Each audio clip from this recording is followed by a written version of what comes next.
Hi welcome back to my channel. ఈ రోజు కథ అత్తారింటికి దారేది 20వ భాగాన్ని వినేద్దాం. మానస కారులో కూర్చోగానే వినయ్ స్టార్ట్ చేశాడు. వినయ్, మీ సార్ ఇంటికి ఎప్పుడు వెళ్ళాడు అంది. ఇంతకు ముందే అక్క, సార్ని అక్కడ వదిలి నేను వచ్చాను అన్నాడు. ఇంతకు ఎక్కడికి వెళ్ళారు ఉదయం అంది. సార్కి మీటింగ్ ఉంటే వెళ్ళామక్క అన్నాడు టక్కున. అలాగా, సరే అంది. ఇంటికి వచ్చేశారు. అర్జున్ గేట్ దగ్గర వెయిట్ చేస్తున్నాడు. ఏంటి గేటు దగ్గరే ఉన్నావు అంది కిందికి దిగి. రా చెప్తాను అని మానస కళ్ళు మూసేశాడు అర్జున్. ఏంటో చెప్పు అర్జున్, కళ్ళు మూస్తే ఎలా చూడగలను అంది. నేను తీసుకెళ్తాను పదా అని మానసని నిదానంగా వెజిటేబుల్ షెడ్ దగ్గరికి తీసుకెళ్లి చేతులు తీసేశాడు. కళ్ళు నలుపుకొని చుట్టూ చూసిన మానస తన ముందు కనిపించిన దృశ్యం చూసి ఆశ్చర్యపోయింది. షెడ్ ముందున్న ఖాళీ ప్లేస్ నిండా రకరకాల పూల చెట్లున్నాయి. వాటిల్లో కొన్నింటికి పూలు కూడా ఉన్నాయి. రంగురంగుల్లో మానస మనసు ఆనందంతో పరవశించిపోయింది. అర్జున్, ఏంటిదంతా అంది ఆనందంగా. నీకోసమే బంగారం అన్నాడు. Thank you so much Arjun, చాలా బాగున్నాయి అంది. నీకు చెట్లంటే ఇష్టం కదా, అందుకే తెచ్చాను అన్నాడు. నాకు చెట్లంటే ఇష్టమే, కానీ ఇలాంటి పూల మొక్కల కంటే మనకి ఆహారాన్ని ఇచ్చే మొక్కలంటే నాకు చాలా ఇష్టం. వాటిని విత్తనాలుగా నాటి రోజు నీళ్లు పోసి అవి చిగురించి పెద్దయి మన చేతికి అంది వచ్చినప్పుడు కలిగే ఆనందం ఎలా ఉంటుందో తెలుసా? మాటల్లో చెప్పలేం అర్జున్. ఆ పంటతో ఒకరి కడుపు నిండితే వచ్చే మనశ్శాంతి మన జీవితానికి ఇంతకంటే ఇంకేం కావాలి అనిపించేలా చేస్తుంది. ఎందుకో తెలియదు కానీ నాకు ఎక్కువగా మా పొలాల్లో పని చేసుకోవాలని ఉండేది. అమ్మ నాన్నలతో కలిసి పొలంని చాలా పనులు చేసేదాన్ని. ఏ రోజు ఈ పని అంటే ఇంత కష్టంగా ఉంది అనిపించలేదు. కారణం అది నాతో పాటు మరికొందరి కడుపు నింపుతుంది అనే భావన కావచ్చు అంది. అంటే ఈ పూల మొక్కలు నీకు నచ్చలేదా అన్నాడు బాధపడుతూ. అర్జున్, నచ్చింది అని చెప్పాగా. దేని ప్రత్యేకత దానికే ఉంటుంది. అసలు రోజా పూలంటే ఇష్టం లేని అమ్మాయిలు ఉంటారా? అలాంటిది నువ్వు నాకు రకరకాల పూల మొక్కలు ఇచ్చావు. ఇంతకాలం నాకు వీటి గురించి తెలీదు. ఇక మీదట తెలుసుకుంటాను దేని ప్రత్యేకత ఏంటో అని. అర్జున్, ఈ వెజిటేబుల్ షెడ్లోని ప్రతి మొక్క నాకు ఇష్టమే. అవన్నీ మనకు ఏదో విధంగా సహాయపడుతూనే ఉంటాయి. కాబట్టి ఇవి ఎక్కువ ఇవి తక్కువ అని నేను అనుకోను. నువ్వు ఇచ్చిన ఈ సర్ప్రైజ్ నాకు చాలా చాలా నచ్చింది అంది అర్జున్ చేతిని గట్టిగా పట్టుకొని. థ్యాంక్ యూ మానస అన్నాడు. సరే, నేను ఈ మొక్కల పనులు మొదలు పెట్టుకుంటాను, మీరు వెళ్ళండి అంది. సరే అని అర్జున్ వెళ్ళిపోయాడు. ఆ సాయంత్రం మానస అలసిపోయి వచ్చి హాల్లో కూర్చుంది. మానసమ్మ అన్నాడు పల్లి వచ్చి. ఏంటి పల్లి అంది. సుగుణమ్మ పొద్దున్నుండి ఏమీ తినలేదు అన్నాడు. తినకపోతే పోని మనకేంటి అంది మానస నిర్లక్ష్యంగా. అదేంటమ్మా అలా అంటావు? ఈ విషయం అర్జున్ సార్కి తెలిస్తే మళ్ళీ కోపం తెచ్చుకుంటారు అన్నాడు. పల్లి, నేను మీ సార్కి చెప్పానులే కానీ నువ్వు భయపడకు అంది. సరేనమ్మా అన్నాడు పల్లి. సుగుణ సుగుణ అంది మానస. సుగుణ పలకలేదు. మానస సుగుణ రూమ్ దగ్గరికి వెళ్ళింది. సుగుణ పడుకునుంది. సుగుణ లే అంది తట్టిలోపి. ఏంటి అంది సుగుణ కోపంగా. నువ్వు ఉదయం నుండి ఏమీ తినలేదంటగా, రా తిందువు గాని అంది. నాకు అవసరం లేదు అంది కోపంగా సుగుణ. సుగుణ, నీకు నా మీద కోపం ఉండొచ్చు, భోజనం మీద చూపించడం ఎందుకు? ఇప్పుడు తిన్నావంటే కనీసం ఆకలైన తీరుతుంది, లేదంటే రాత్రికి అసలు ఏమీ మిగలదు. అప్పుడు బాధపడి లాభం ఉండదు అంది నవ్వుతూ. సరే పద అంది సుగుణ కాసేపు ఆలోచించి. సుగుణ ఎక్కువసేపు ఆకలితో ఉండలేదు. ఇది తనకున్న అతిపెద్ద వీక్నెస్. తినకుండా మందులు వేసుకోలేదు కాబట్టి ఖచ్చితంగా తిని తీరాల్సిందే అనుకుంది. కాంతమ్మ, సుగుణకి అన్నం పెట్టు అంది కిచెన్లోకి వెళ్ళి. సరేనమ్మా అని కాంతమ్మ సుగుణకి అన్నం వడ్డించింది. సుగుణ అన్నం తినేంత వరకు మానస అక్కడే కూర్చుంది. సుగుణ చేయి కడుక్కోవడానికి లేవబోతుండగా ఆపేసింది మానస. సుగుణ, ముందు కొన్ని మాటలు విను, ఆ తర్వాత చేయి కడుక్కోవచ్చు అంది. ఏంటది అంది సుగుణ మొహం చిరాగ్గా పెట్టి. ఈ రోజుకి వదిలేశానని రోజు వదిలేను. రేపటి నుండి నీ పనులు నువ్వే చేసుకోవాలి. ఇల్లంతా నువ్వే క్లీన్ చేయాలి. ఆ తర్వాత రేపటి నుండి నీకు వెజిటేబుల్ షెడ్లో వర్క్ అప్పచెపుతాను. ఖచ్చితంగా నువ్వు చేసి తీరాల్సిందే. కాదు కూడదు అంటే ఇంట్లో నుంచి హ్యాపీగా వెళ్ళిపోవచ్చు. ఇది కూడా కాదని మళ్ళీ సూసైడ్తో తొక్క అన్నావనుకో, నీ బట్టల్లో నగలు డబ్బులు దాచేసి దొంగతనం చేశావని, అది అడిగినందుకే ఆత్మహత్య చేసుకున్నావని అందరినీ నమ్మించేస్తాను. ఇక జగదీష్ అంటావా, తన పెళ్ళానికి భయపడి నీ విషయంలో కలుగు చేసుకోడు. మీ ఫ్యామిలీ మెంబర్స్ అంటావా, నీకు వాళ్ళ మీద కోపంగా ఉండేదని చెప్తాను. ఇంకా మిగిలింది కేవలం రాణిని నేను చూసుకుంటాను. మంచిగా చదివించి ప్రయోజకురాలని చేస్తాను అంది స్టైల్గా కూర్చొని. సుగుణ మానస వైపు ఆశ్చర్యంగా చూస్తూ ఉండిపోయింది. ఏంటి ఇదంతా కళా నిజమా అనుకుంది. సుగుణ, ఇవన్నీ తూచా తప్పకుండా పాటించాలి, లేదంటే నాలోని కోపాన్ని చూస్తావు. ఇన్ని రోజులు ఎందుకు లేని ఊరుకున్నాను, కానీ ఇక మీదట ఊరుకోను, అర్థమైందా అంది. సుగుణ ఏం మాట్లాడలేదు, సైలెంట్గా ఉండిపోయింది. సుగుణ, మరో విషయం, ఈ విషయంలో అర్జున్ ప్రమేయం ఉండదు. ఒకవేళ అర్జున్తో చెప్పి మా మధ్య గొడవలు పెట్టాలి అనుకుంటే అది ఖచ్చితంగా నీ మూర్ఖత్వమే అవుతుంది. అర్జున్ ఇప్పుడు నీ బెదిరింపులకి భయపడే స్టేజ్లో లేడు. నువ్వే ఏదో ఒకరోజు అర్థం చేసుకుంటావని ఇన్ని రోజులు ఆగాడు. ఇక మీదట తను కలుగు చేసుకోవడానికి నేను ఒప్పుకోను. కాబట్టి ఎటువైపు చూసినా ఒంటరిదానివి. చాలా జాగ్రత్తగా ఆలోచించి నిర్ణయం తీసుకో. ఇక్కడ ఉండి అన్ని పనులు చేసుకుంటావా లేక హాయిగా మీ ఇంటికి వెళ్ళిపోతావా అని వెలేసి వెళ్ళిపోయింది. సుగుణ మానస వైపే చూస్తూ ఉండిపోయింది. మరుసటి రోజు నుండి సుగుణ కూడా పనులు చేయడం మొదలుపెట్టింది. అది చూసిన మానస ఆశ్చర్యపోయింది. నేను ఎంతగా చెప్పాక సుగుణ వెళ్ళిపోతుంది అనుకున్నానే, కానీ ఇదేంటి సుగుణలో ఈ మార్పు? సరే, ఎన్ని రోజులు చేస్తుందో అది కూడా చూద్దాం అనుకుంది. రోజులు గడుస్తున్నాయి. మానస సుగుణకు ఒక్కో పని పెంచుతూ వస్తుంది. సుగుణ తొందరలోనే ఇంట్లో నుంచి వెళ్ళిపోతుంది అనుకుంది. పాపం పిచ్చి మానస. తనకి మంచి రోజులతో పాటు దురదృష్టం కూడా వెంటాడుతూనే వస్తుందని అప్పుడు గ్రహించలేకపోయింది. మానస, ఎక్కడున్నావు అన్నాడు అర్జున్. ఇక్కడే ఉన్నాను అనుకుంటూ మానస హాల్లోకి వచ్చింది. అర్జున్ ఎవరితోనో మాట్లాడుతున్నాడు. మానస, రా ఇలా కూర్చో అన్నాడు మానసని చూసి. అర్జున్ పక్కనొచ్చి కూర్చుంది. మానస, ఈ పేపర్ల మీద సంతకాలు పెట్టు అన్నాడు ముందున్న పేపర్లు చూపించి. ఏంటి ఇదంతా అర్జున్ అంది మానస ఆశ్చర్యంగా. తర్వాత చెప్తాను, ముందు సంతకాలు పెట్టు అన్నాడు. మానస ఇంకేం మాట్లాడకుండా సంతకాలు చేసేసింది. సరే, ఇవి తొందరగా రిజిస్టర్ అయి నా చేతికి వచ్చేయాలి అన్నాడు. అలాగే అర్జున్, తప్పకుండా అని ఇంకొక వ్యక్తి వెళ్ళిపోయారు. అర్జున్, ఇప్పుడు చెప్పు ఏంటిదంతా అంది. అవి సైట్ పేపర్స్ మానస, కొన్నాను, నీ పేరు మీద రిజిస్ట్రేషన్ చేయిస్తున్నాను అన్నాడు. నా పేరు మీద అంది ఆశ్చర్యంగా.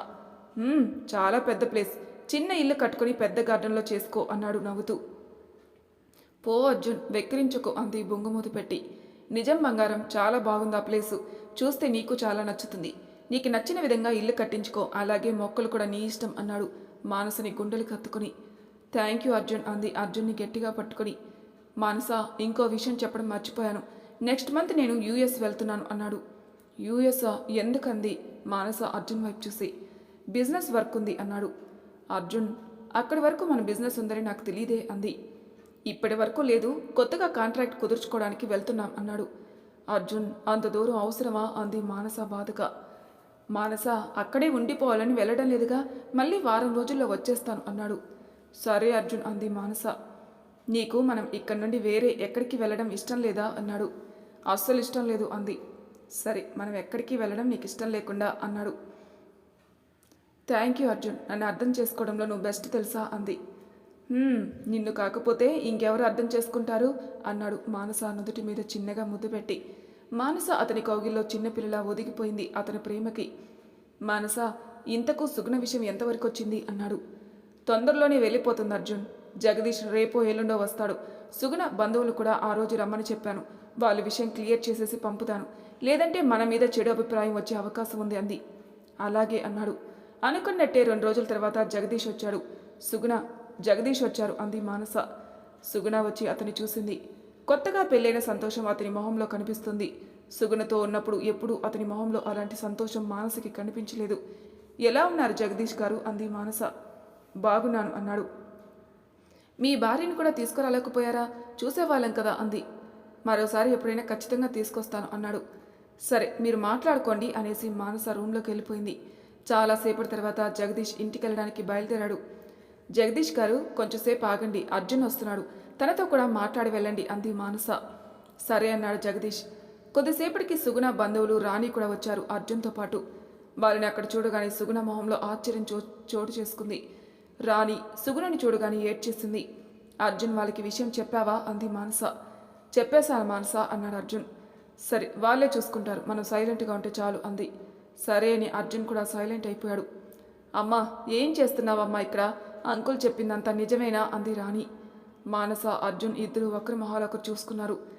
అర్జున్, నువ్వు రాణి ఉన్నప్పుడు ఇవన్నీ చెప్పావా అంది మానస బాధగా. లేదు మానస, రాణి లేని సమయంలోనే నేను ఈ విషయం చెప్పాను అన్నాడు అర్జున్. నాకు మా తాత అంతా చెప్పాడు అంది రాణి. రాణి, మీ అమ్మ గురించి మీ తాత నీతో ఏం చెప్పాడు అంది మానస. అమ్మ నన్ను వదిలి వచ్చేశాక ఈ నాన్నని పెళ్లి చేసుకుంది. ఇప్పుడు ఆ నాన్నని కూడా వదిలేసింది, నన్ను వదిలేసింది. అమ్మ మంచిది కాదు, అమ్మకి మేమెవరం వద్దు అంది రాణి ఏడుస్తూ. రాణి కళ్ళలో నీళ్లు చూసి అక్కడున్న అందరూ బాధపడ్డారు. రాణి, మీ అమ్మ మంచిది కాకపోతే మళ్ళీ నీకోసం ఎందుకు వస్తుంది? ఇప్పుడు కూడా నీకోసమే ఇక్కడుంది. అదిగో ఆ నాన్న నిన్ను వదిలేసినా మీ అమ్మ వదిలేదు. అమ్మకి నువ్వంటే ఇష్టం. నువ్వు అమ్మని అపార్థం చేసుకోకూడదు సరేనా అంది మానస రాణి కళ్ళు తుడిచి. రాణి ఏం మాట్లాడుకున్నా తన తాత పక్కకు జరిగింది. మీరు చెప్పండి పెద్దయ్య, ఏం చేయాలనుకుంటున్నారు అంది మానస. చెప్పడానికి ఏముందమ్మా, ఏదో ఈ పసిబిడ్డ గురించి ఆలోచించి ఆ అమ్మని ఇంటికి తీసుకుపోయాం. మాకు సేవలు చేయమంటూ మొగుడు పిల్లలు ఇద్దరూ మళ్ళీ ఇక్కడికే వచ్చేశారు. సరే, ఎక్కడో ఒకచోట బాగుండని బిడ్డ గురించి పట్టించుకుంటే చాలు అనుకున్నాను, కానీ ఇక్కడికి వచ్చినప్పటి నుంచి మాతో తనకు సంబంధం లేనట్టే ఉండిపోయింది. సరే, కడుపుతో ఉంది కదా, బాధ పెట్టడం ఎందుకని ఊరుకున్నా. కనీసం కడుపులో బిడ్డ పోయిన విషయం కూడా మాకు తెలియలేదు మీరు చెప్పేంతవరకు. ఇలా చేస్తుంటే ఇంకేమనుకోవాలి మేము? ఇప్పుడు ఇతను వదిలేశాక కూడా కూతురు గురించి రాలేదు, ఇంకా ఇక్కడే ఉందంటే మేమేమనుకోవాలి అన్నాడు. అదేం లేదు పెద్దయ్య, సుగుణ బిడ్డ పోయిన బాధలో ఉంది, అందుకే మీ గురించి ఆలోచించి ఉండదు. ఇప్పుడు తను మీతో పాటే ఊరొచ్చేస్తుంది. రాణి గురించి తను ఆలోచిస్తుంది. మీరు రాణి మనసులో ఇలాంటి విషబీజాలు నాటకండి. తల్లి మీద అసహ్యం పెంచుకుంటే ఒంటరి జీవితం గడపాల్సి వస్తుంది కదా అంది మానస. ఏమోనమ్మా, ఇప్పుడు మాతో వచ్చినా మళ్ళీ ఇక్కడికి వచ్చేదని నమ్మకం ఏంటమ్మా అన్నాడు ఆ పెద్దాయన. ఖచ్చితంగా రాదు పెద్దయ్య, సుగుణ మారిపోయింది, మీరు తీసుకెళ్ళండి. ఈసారి మళ్ళీ వచ్చేస్తే తన కర్మ అంతే అని వదిలేయండి. ఇక్కడ మేం కూడా చేరదీయం అంది సుగుణ వైపు చూస్తూ. సుగుణ మనసులో ఏమనుకుంటుందో గాని పైకి మాత్రం ఏం మాట్లాడడం లేదు. తన మొహంలో కోపం మాత్రం కనపడుతుంది. ఏంటి సుగుణ, వెళ్తావుగా? జగదీష్ గారు మీరేమంటారు? మళ్ళీ మీరు తన జీవితంలోకి వెళ్ళి తనని డిస్టర్బ్ చేయరుగా అంది మానస. వెళ్ళను, డిస్టర్బ్ చేయను అన్నాడు జగదీష్. సుగుణ, తను నిన్ను డిస్టర్బ్ చేయను అంటున్నాడు. ఇక్కడ నువ్వు ఎవరి కోసమో పని చేయాల్సిన అవసరం లేదు. ఇక్కడ చేస్తున్న పనులేవో మీ ఇంటికి వెళ్ళి చేసుకో. కుదరదు ఇక్కడే ఉంటానంటే అది నీ ఇష్టం.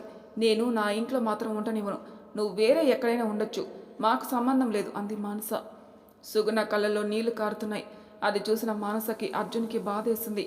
అయినా సుగుణ జీవితం బాగుపడాలంటే ఈ కన్నీళ్లు తప్పవు అనుకుంది మానస.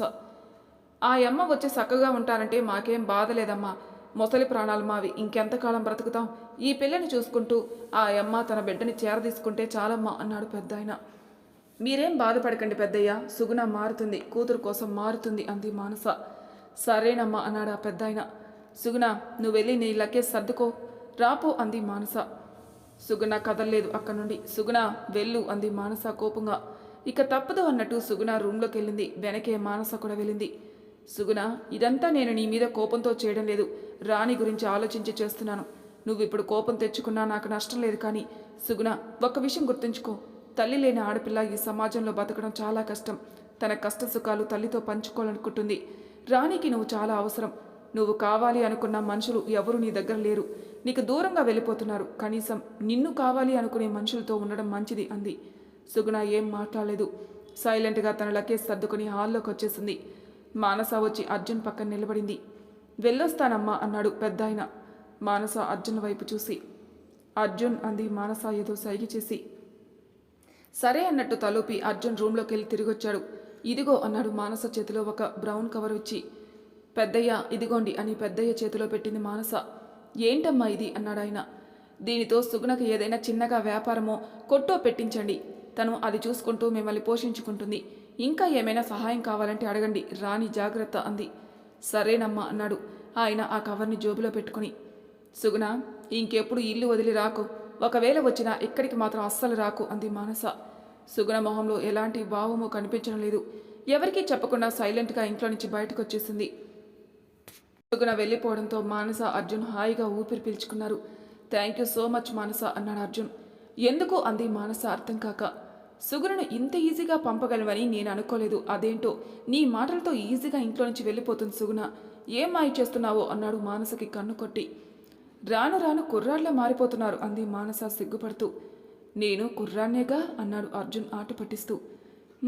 చాలా చిన్న కుర్రోడు కదా అంది నాలుక బయటపెట్టి వెక్కిరిస్తూ. అర్జున్ నవ్వేశాడు. మానస, నువ్వు పక్కనుంటే నేనెంత ఆనందంగా ఉంటానో చూడు అన్నాడు. నువ్వు పక్కనుంటే నేనైనా ఇంతే సంతోషంగా ఉంటాను కదా అర్జున్ అంది అర్జున్ని గుండెలకి హత్తుకుని. అర్జున్ యుఎస్ ప్రయాణానికి టైం దగ్గర పడింది. అర్జున్ ప్రయాణానికి కావలసిన వస్తువులన్నీ మానస సర్దింది. మిగిలిన వీసా పాస్పోర్ట్ విషయాలన్నీ అర్జున్ చూసుకున్నాడు. అర్జున్, రేపటి నుండి వారం రోజులు నువ్వు లేకుండా ఒక్కదాన్నే ఉండాలంటే ఏదోలా ఉంది అంది మానస భయంగా. వారం రోజులేగా అన్నాడు అర్జున్. నీకు వారం రోజులేగా అనిపిస్తుంది, కానీ నాకు కొన్ని సంవత్సరాల్లాగా అనిపిస్తుంది. ఈ రాత్రి ఇద్దరం ఇక్కడున్నాం, రేపటి నుండి నువ్వు అక్కడ నేను ఇక్కడ ఉంటాం. ఇన్ని రోజులు ఎలాగో ఉండిపోయాను, కానీ ఇప్పుడు మాత్రం తట్టుకోలేకపోతున్నాను అర్జున్ అంది.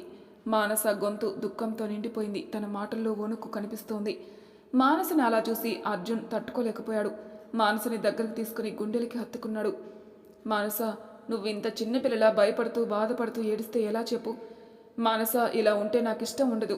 నువ్వు ఎప్పుడూ ఆనందంగా ఉండాలి. మనం ఇంకా ఎదగాలి అంటే ఇలాంటివన్నీ భరించాలి, తప్పదు కదా అన్నాడు. మానస అర్జున్ని హక్ చేసుకుని గట్టిగా ఏడ్చేసింది. అర్జున్, నువ్వెన్ని చెప్పినా నేను ఉండలేనేమో అనిపిస్తుంది. నాకు చాలా భయంగా ఉంది. నీకు దూరంగా ఒక్కరోజైనా సరే నేను ఉండలేను అర్జున్ అంది. మానసని అలా చూస్తుంటే అర్జున్కి చాలా బాధేసింది. మానసని ఇంకా గట్టిగా గుండెలకి హత్తుకొని సైలెంట్గా ఉండిపోయాడు. చాలాసేపు ఏడ్చిన తర్వాత మానస ఏడుపు కాస్త కంట్రోల్ అయింది. మానస, నువ్వు ఇలా ఏడుస్తూ ఉంటే నేను తట్టుకోలేను. సరే, నేను వెళ్ళనులే, ఆగిపోతాను అన్నాడు. మరి తర్వాయి భాగంలో ఏం జరుగుతుందో నెక్స్ట్ ఎపిసోడ్లో తెలుసుకుందాం. అంతవరకు నా ఛానల్ సబ్స్క్రైబ్ చేయని వాళ్ళు ప్లీజ్ సబ్స్క్రైబ్ చేసుకోండి, లైక్ చేసి షేర్ చేయండి. మీ అభిప్రాయాలు నాకు కామెంట్ రూపంలో తెలియజేయండి. Thank you for listening.